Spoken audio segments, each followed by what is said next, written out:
Listen to Metal Cage, Saturdays, 1 to 3 on V103.net.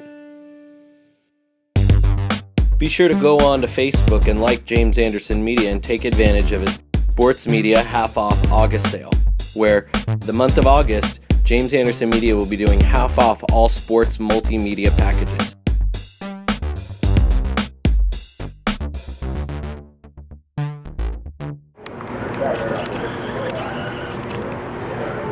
All right, welcome to WFC 6 Media Day. Sorry for the heat. And let's open up with questions. Obviously, it's August 3rd at the El Dorado Fairgrounds in Placerville. And we sold out 5 weeks ago, so we're excited about it. It's going to be live on pay-per-view. And like we did last news conference, we just signed Andre Feely versus Max Griffin for the 170 title for WFC 7. So that's going to be an exciting fight. But now to WFC 6, what questions do we have? Chad, you want to go first? Sure, absolutely. So Scott, it's been almost a year and since your last fight. What aspect of your game has been most improved over that year? As far as improvement, I've seen my Muay Thai just get more technical. When you're not actively fighting, you can kind of work on your technique and stuff. So I've been kind of fine-tuning that, not necessarily just getting in shape for a fight, but just kind of fine-tuning my Muay Thai. So that's probably what's improved about my game the most. And now I'm coming up to a fight, focusing on the cardio. And where have you been doing your Muay Thai training? Elk Grove Muay Thai. It's a spot right. It's half a mile from my house in Elk Grove. And then my cardio, I've been doing it at D1 Sports out off of Watt 50. Cool, thanks, sir. John. This one's for Scott. Obviously, your last 4 fights have been losses, but you were in a different mental state, than now. What do you think has been the biggest improvement mentally for you coming into this fight? The biggest improvement mentally for me is I sobered up with drinking. It's been 143 days today, so. Congratulations.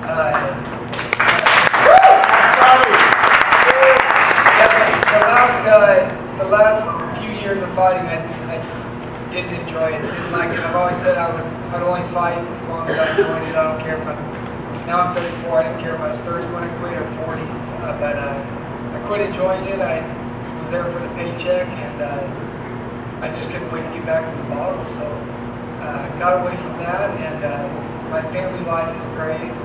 Training is fun again, and Brandon gave me a great opportunity to step in and fight. What I appreciate the most is he was first and foremost there as a friend and working on my sobriety, and then after sobering up and getting my head clear and training, he brought up the chance to fight Mathews for the belt, and I jumped all over it.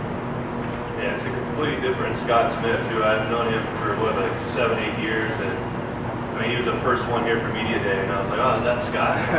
So he's come a long way. He's always been a good person, and he's just, it's a pleasure to have Scott back. So it's exciting. Whereas before, I'd be the first one to show if it was free drinks. John? This one's for Bernard. You relinquished your Gladiator Challenge belt to come and fight for Westcoast. I was just wondering what your decision was to come over here, and what was your choice behind fighting Jeremiah? Bigger competition. He's a good fighter. Very good fighter, so I just figured to step up. Just not step up.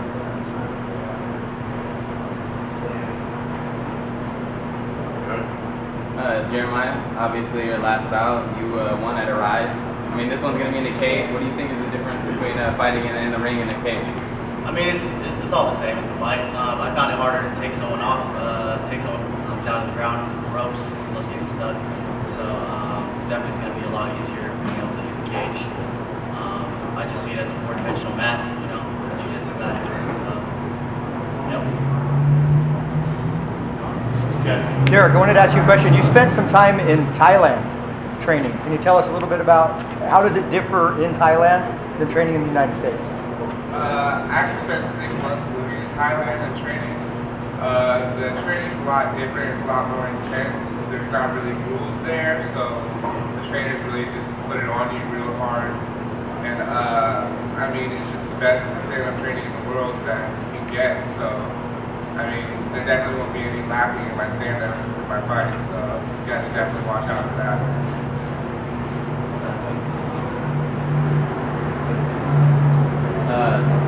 This one's for Jordan. You know, you yourself have been able to get a couple finishes as a pro. I mean, what do you think about what Derek is able to present you as an opponent, and being you coming into this fight and being kind of a local guy? What do you think that this West Coast event will do right there? He definitely brings a lot of good kicks from what I've seen. That sounds great. And yeah, I've just been praying my Muay Thai a lot for this fight.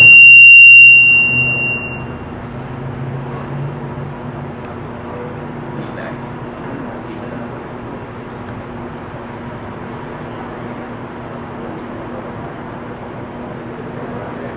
What else we got? All right, Matt. Labino, What's up? I think you won the XFC tryout. Yeah. And you got the condor. You know, what happened with all that? Yeah, so I never really announced, so I decided not to sign with XFC for personal reasons. So, you know, I'm just going to be fighting locally and try to keep moving up in the ranks. You know, it just didn't work out with where I see my future going. So. On the same note, what did you take from the XFC tryouts? I mean, I had to, like you said before, it was really strenuous. I mean, yeah, I flew in, I beat out 200 plus people. I mean, I didn't see any of them were anywhere near my level. I went in there, kicked everyone's ass, and you know, I came up with the contract. It's unfortunate I was unable to, you know, come to an agreement with them as far as signing 5 fights.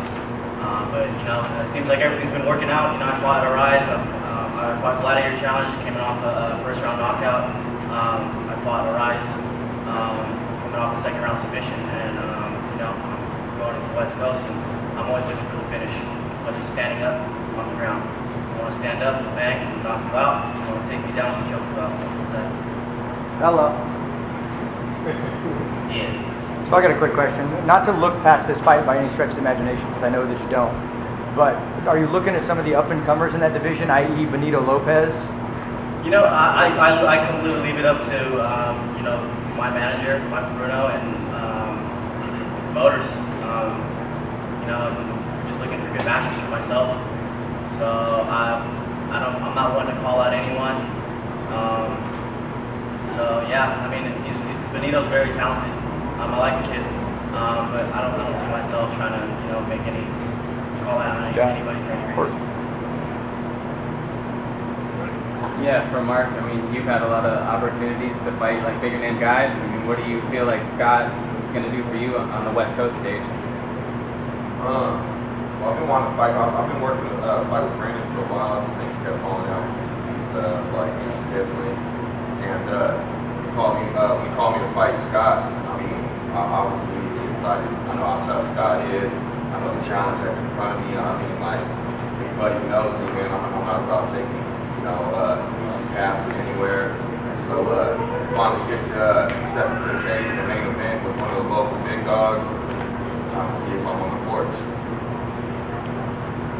Mark, you've had a couple of, at least one fight where you got ready for it, everything was going well, didn't have an opportunity to do that, now you're up for this fight. Has that had any effect on the mental game for you?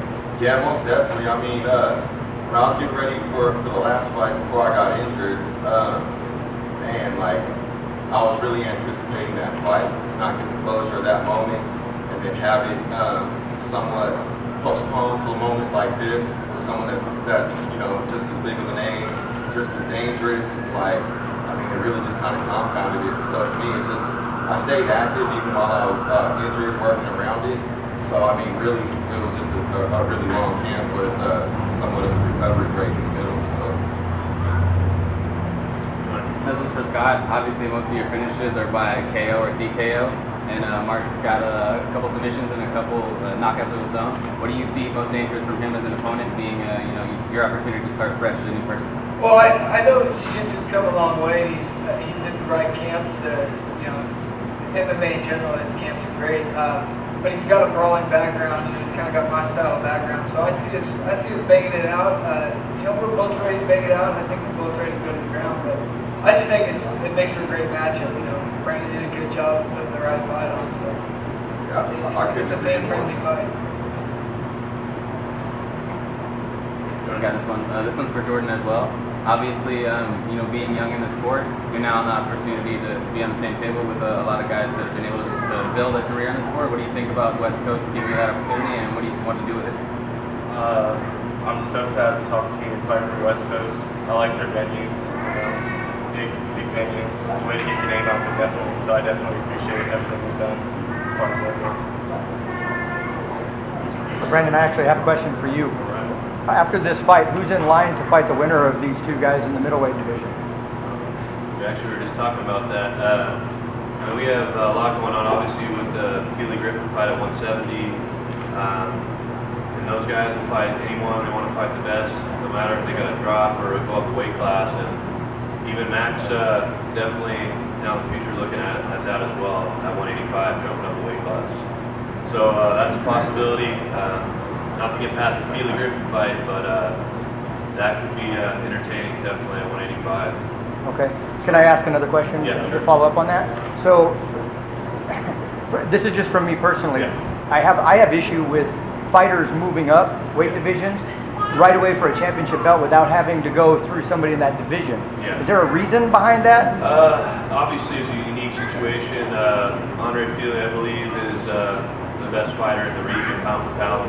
I know it's risky, but Feely is a humongous 145er. He walks around at, I saw him last night, 190, so he's probably going to be bigger than Max on the day of weigh-in, which is crazy, or the day of the fight, but it was a unique situation. Usually we wouldn't do that, but he is the best fighter in the region. So. Right, but you just said that there's a chance that maybe Max Griffin or somebody else might move up to 185 to take on these guys.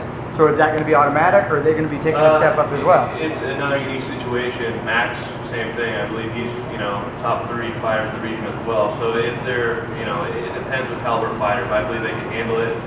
Max is worthy of it. He's one of the best fighters in the region as well. But if it's, some guy just coming up, 3-1 fighter, something like that, we wouldn't allow it. But for those two guys, they've done a lot for our organization, and we want to give them the best opportunities. And if we thought they couldn't handle it, be the champion at that level, we wouldn't do it.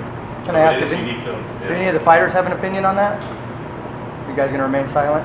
Well, Plead the fifth? the way I look at it, if a guy's a champion in another division and he decides to go up, if he's clearing out his division, then I think he deserves to get to a title shot. I think it all depends on who the fighter is and basically what their path was while getting up.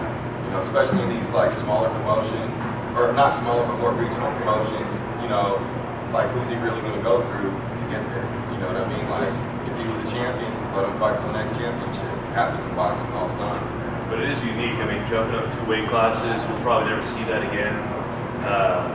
And I didn't even think about it. I wish I could take credit for it, but they came to me and Feely wanted to do it. Max was, let's go. So, Max always wants to fight the best. And I think for the fans, it's great. That's great. Yeah, I understand where you're coming from now. Yeah. This one's for Bernard.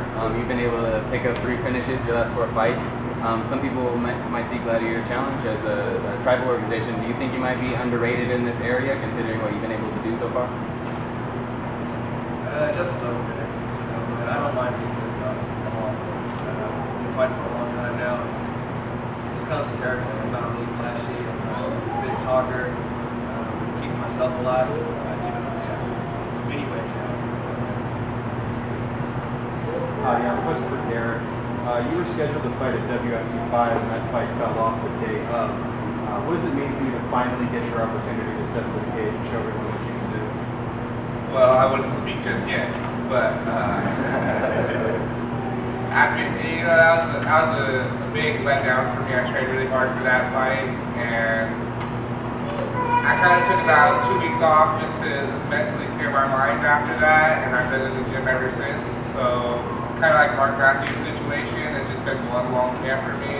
Even when I'm not in camp, our whole team, we just grind out the whole year. So, I've been training for this fight forever. So, wherever this goes, stand up, to the ground. My jiu-jitsu, I feel very confident in. My wrestling, I train with D1 All-Americans every day. So, wherever this goes, I feel comfortable. This one's for Scott. You had spoken before about your mental changes. Winning this title, beating a guy like Mark who's been able to get the Ink Master recognition and been more of a public face, it's gonna put you like right back in that spotlight. Do you feel like you're ready to continue, or where do you feel like you're at right now in your career? Yeah. I've had a lot of people worried about me getting back into fighting and the whole plan where they should be the main event on the show, and I just made a mental change in my livelihood, everything I do, and now that I'm clear-headed and sober, I'm seeing the rewards of my sobriety and what it leads to my family life. Like I said, is phenomenal. So this isn't anything I haven't dealt with before. Very honored to be doing it.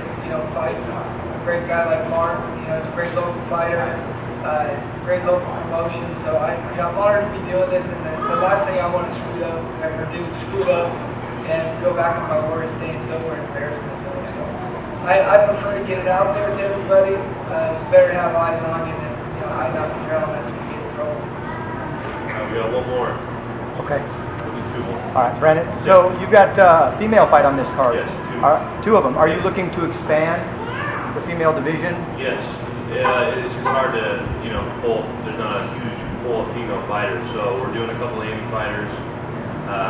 Arlene Colbreth, Donna Garza, two pretty high-level, amateurs. Aspen Ladd is supposed to be excellent. So we're excited for them, and we're kind of easing our way into it, but there's not a lot to choose from at the pro level. So we're definitely excited about it, and it's definitely something we're looking at moving into the pro portion of the female fighters. And then quick comment. Yeah. I just wanted to thank you guys. I haven't heard any trash talk amongst any of you guys out there, and for me personally, I like that. I know some people like that and they think it sells tickets, but I think it's very cool that you guys are just kind of being good sportsmen and just making this all about the fight, not about running your mouth. So I appreciate that. All right, last one, Johnny. It's for Jeremiah. I think that you guys kind of have like the sleeper pick for fight of the night potential. You guys have really two styles that I think match up pretty well together. And what do you think that Bernard's biggest thing in the cage is going to be against a guy like you? Like you said, you're really good on the mat and you've had a lot of experience lately and performed really well. What's going to be his biggest what? What's going to be the biggest thing that he brings against you inside the cage? Like problems? Problems, danger? I mean, honestly, I've done all my homework, I've done all my research, and I don't see anything that impresses me. Yeah, I was going to respond to that earlier comment. Do any of you want to talk any trash? Brandon, you need to get an AC. Tell me about it, yeah. Our next venue will have AC, so we'll be good.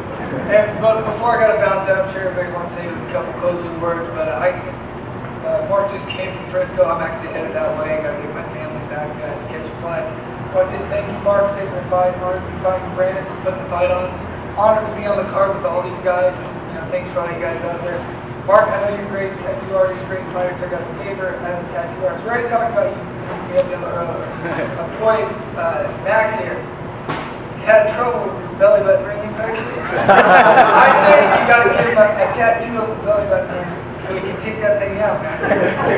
We'll just hit him with the Dennis Rodman special. There you go. All right, thank you guys. I got to bounce out. Thank you guys, appreciate it. I didn't hear Fighters face off. Got him recorded. I had to get down to San Jose. Oh, you head down the box down there? Yeah.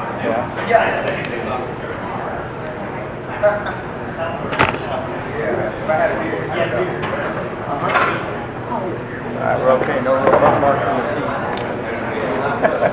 Just don't seem to be on Jeremiah's. Do